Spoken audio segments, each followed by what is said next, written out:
ما خیال میکنیم که جهنم یه قدر هیزم جمع میکنن مثل یک تنور اینجا، هیزم ها رو جمع میکنن اونجا، یه نفت روش میریزند و آتش میزنند و جهنم درست میشه. جهنم آتش درون انسانه. انما یأکلون فی بطونهم نارا.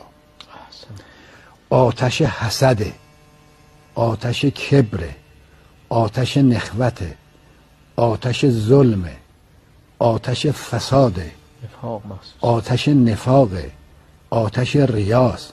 این آتش هاست.